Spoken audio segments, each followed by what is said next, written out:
Imagine that somebody asked you to run for something, doesn't matter what, city council, school board, whatnot. What do you think about that? What would you say? You got a name. My name is Jeff. They're going to go out, plaster your name all over the city, all over the county. And you might think to yourself, well, hell, that's expensive. You know, I got to pay for all those billboards. Well, I don't have the money for it. Then they come in, they tell you, well, don't worry about it. We got the money. We want you to be the next pick an office. JP, councilman, school board member. Don't worry about the money. We'll take care of it. Well, then you find yourself going to a lot of barbecues. You get invited to a lot of different events and you feel important and you're on this high. You know, you're an important person now and you like it. And then the day comes when you get elected and now you got to do the job. And so they give you this little handout of how you're supposed to behave. You know, somebody makes the motion, somebody seconds the motion, you know, standard parliamentarian procedures. And you start getting your feet wet. You know, you're not the guy that's actually making things happen. You're the guy that's seconding the motion and voting. You don't really know what you're doing. And then you start asking yourself, well, what am I supposed to do? See, nobody tells you you're supposed to do the research. You're supposed to think about things. You're supposed to be independent because they don't want you to do that. Instead, they want to do the thinking for you. They want to tell you what to say. And all you got to do is study some scripts like you're doing a high school play. So you show up and God forbid anybody asks you a question. Well, what do I do if somebody asks me a question? They give you some standardized ways of responding. How do I know this? Because you see it in the videos. You see them doing it all the time. If they put any serious thought into some of the things that they were doing, I might be, thinking otherwise. But it becomes really evident with guys like Lupe Cantu. This guy is so used to seconding Joel's motions that he did it the other day and he didn't even bother to take note of the fact that Joel had not made a motion. He was making a statement. I have a statement, Mayor, that I wrote. He made a motion, I'll second his motion. Okay. He made a motion, I'll second his motion. A statement. He made a motion, I'll second his motion. He made a motion, I'll second his motion. A statement. He made a motion, I'll second his motion. Clyde made a motion. He made a motion to pass the contractor that they had been selected the way it was. I just think that this project has been delayed so many years, not months or... No, years, 6 years. And they've been working... 6 years, and how long have you been a councilman? I've been the biggest push. How long have you been a councilman? Almost 6 years. You started the I understand, but you know what? I want the people to be happy. I want the people to have a good street. My family lives there. Gee, man, hold it off again. That's not right. It would just be, it would be a week. We want the record to show that to be evaluation. it's not right. For us to do okay? the evaluation. Delay it one more week. Delay it one more week.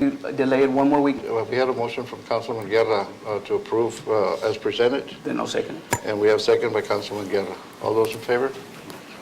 And motion carries. Next item, please. Lupe was so angry, he was so set off that he didn't even bother to take the time and think before he opened his mouth and said, well, I second his motion. Well, what motion were you seconding? The guy was making a statement. At the end, they all voted to pass the contract. Why does that happen? It happens because you formulate a habit. You're so used to doing something that you were told to do that in the time that you're supposed to think for yourself, you don't. You just act. He made a motion, I'll second his motion. Okay.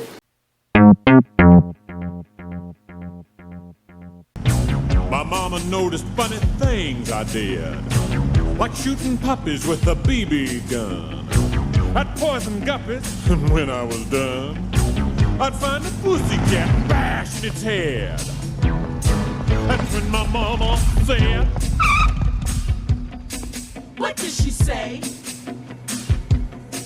she said, my boy, I think someday you'll find a way to make your natural tendencies pay. You'll be a dentist.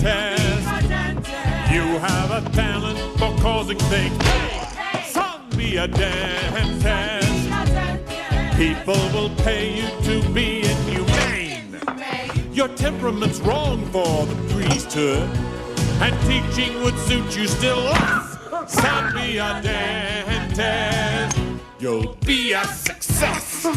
See, now you got Norberto Cantu talking about how Omar Escobar talked him into running for school board a couple years back, and he's bringing up the murder of these two ladies, and he's trying to incite this fear. Don't talk about politics because these people died. Whatever, doctor. The point is, there's no point in you bringing that up. And like Goach likes to say, you missed the point. You're 5 years late with this stuff. I mean, I'm supposed to ignore the fact that you are Gocha Allen Ramirez's treasurer. Of course you're going to be talking about the guy like he's God's gift to jurisprudence. You want him to be the DA. You've banked on it so much that you are his treasurer. You're on his side. You're on his team. What else am I supposed to expect from you? And that's just the beginning of it. There are people that like campaigning. There are people that enjoy. They're cheap in my eyes, because where someone might sit down and say, I want, I don't know, $40,000 to get you as many votes as I can from La Grulla. But the point is that some people, all they really want in order to make this happen, this idea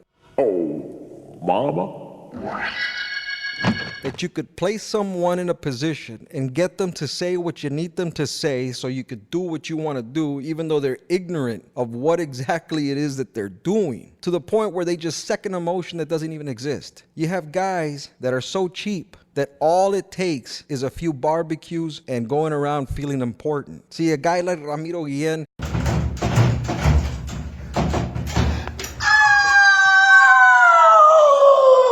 ¿Cómo estás, coach? See, a guy like Ramiro Guillen, he doesn't have the money to support his own campaign. The only way he has access to that JP position and that importance that he had was through this loyal devotion that he has to the party. And he's sitting here today. It was November the 7th. It was November the 6th when they had this meeting where they're trying to change the Roma City Charter so that a majority vote instead of a supermajority has the power to exchange the city manager. And he's sitting there and he's talking about giving the people the vote, and he's defending that. And sitting next to him is some guy who's also saying the same thing. You know, the people are smart enough to make their own decision. Okay, that's one way of looking at it. Another way to look at it is you want it to be down to a campaign.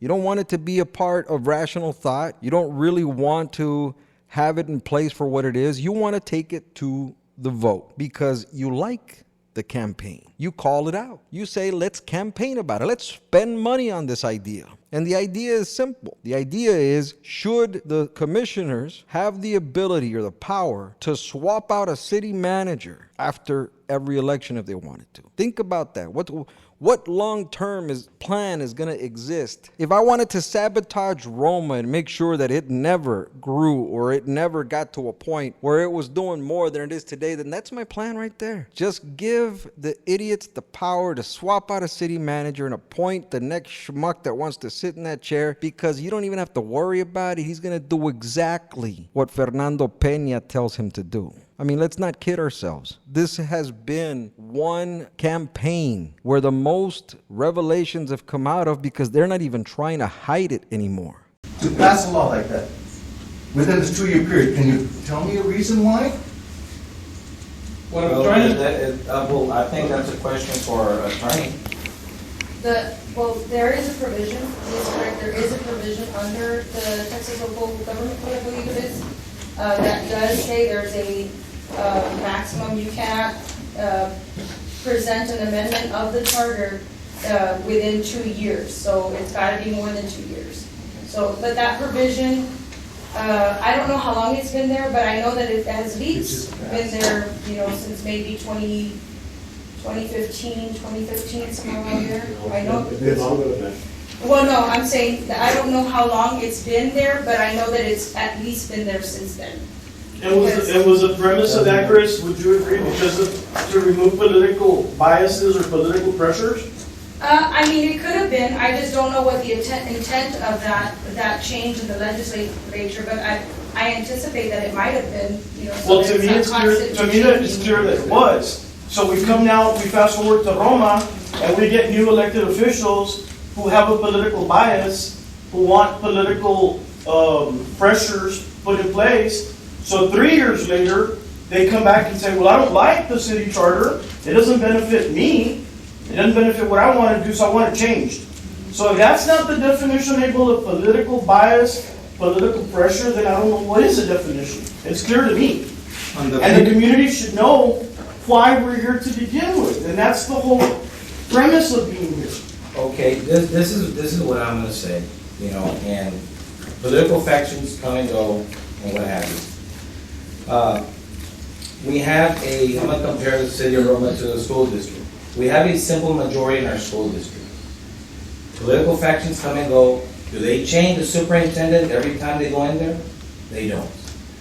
And what I'm saying, what are you guys afraid of? If a city manager is doing a good job, this change in the charter doesn't change anything.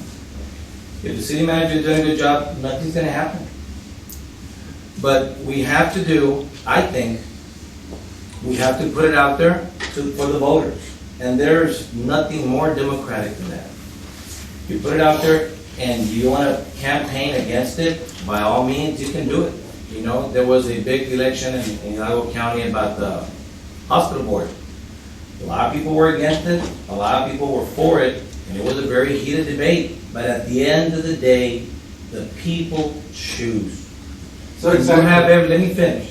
And you have every right to campaign against a change, any of these amendments. You can campaign against it or for it.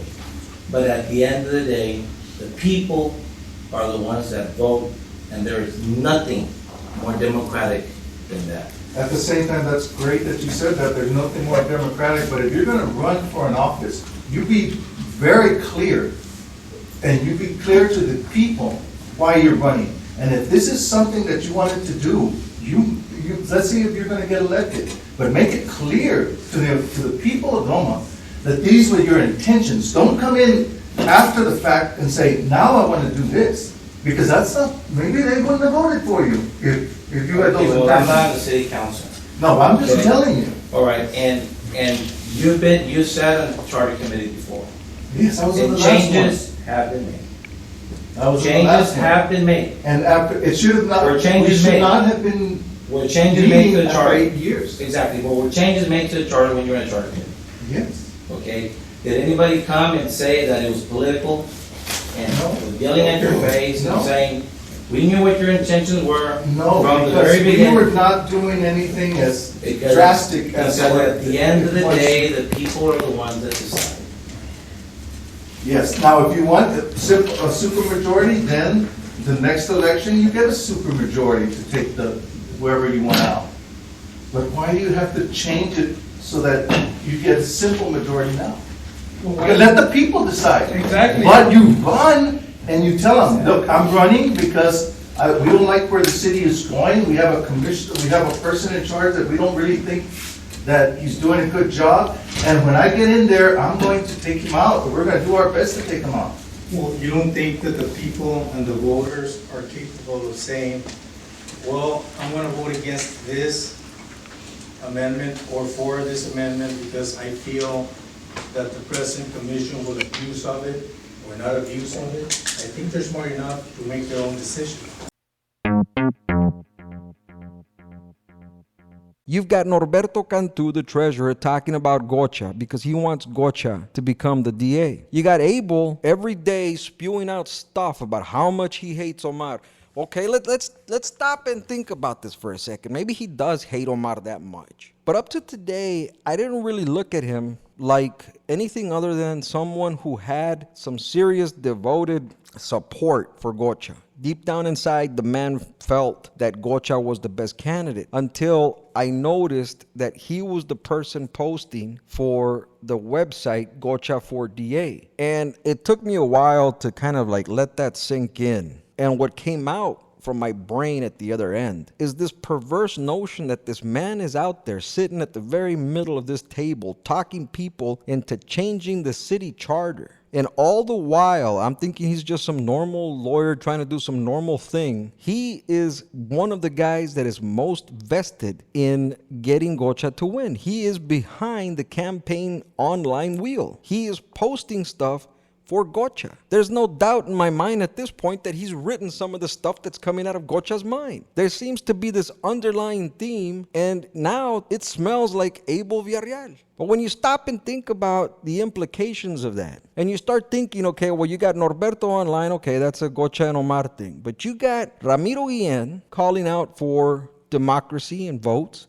He wants to campaign, and he is a devoted Peña soldier. You have Abel Villarreal sitting at the table. And the person that put 5 people on that table was Joel Hinojosa. From the start, it was a setup. That was the intention that they had from the beginning. Mayor Bobby Salinas called it, like Babe Ruth hitting a home run. He pointed to the stands and he said, this is what they're trying to do. And it happened. It came to fruition. The mayor was right. It passed because out of the 5 people that Joel picked, not a single one of them could think for themselves. You got Ramiro Guillen, who was punch drunk on campaigning, and that's just the man that he is. That's what he's going to do. He's going to keep campaigning until he gets tired of partying.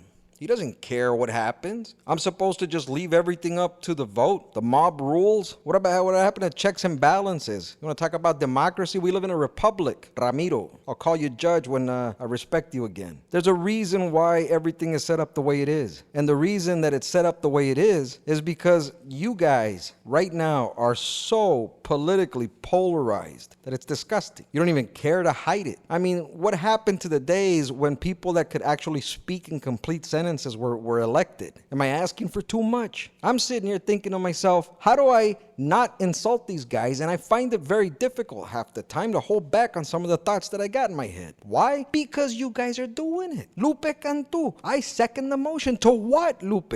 You're just so busy trying to be louder, trying to be vulgar, that's a Neanderthalish way of approaching. That's not what the whole local system and government is about. If that was the case, let's throw some boxing rings up there and let's just have you guys duke it out, and we'll start electing guys that are good at boxing. You got a gentleman who basically says the one thing that's at the center of all this. If you're going to run with the intention of doing this type of stuff, then at the very least, tell people what you're going to do. That way, they don't vote for you. Don't get elected and then come in and say, oh, I want to make drastic changes to the charter because I want to avoid the problems that lawyers that are taking millions of dollars from the school in Rio are having when they're trying to set up an illegal meeting. And Abel, no matter how much you tap dance around it, the law is the law. We had a right to speak on each and everything, every item, if we wanted to. I wanted to challenge you, but I didn't feel like getting kicked out early. I wanted to get the footage on it. So one of these days, I'll drop in on one of y'all's meetings and just interrupt your little high and mighty, I will allow you to speak bullshit and challenge it and take you to court. Pro se it myself and show you that law, as difficult as it is for some people to interpret, as easy as it is for some people to mislead,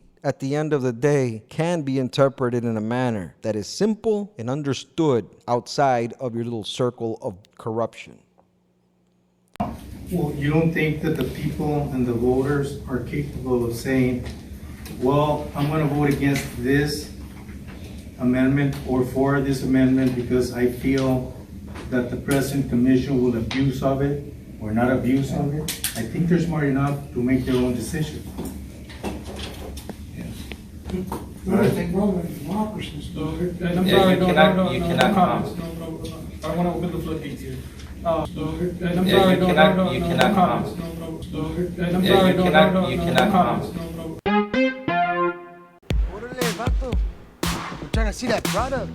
Yo, Sleepy, what's up, homie? You know my cousin, Sad Boy. I think you got the wrong guy. Everyone's saying about your Sleepy, like the Mexican rapper. My brother, you can see the product.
My name is Jeff.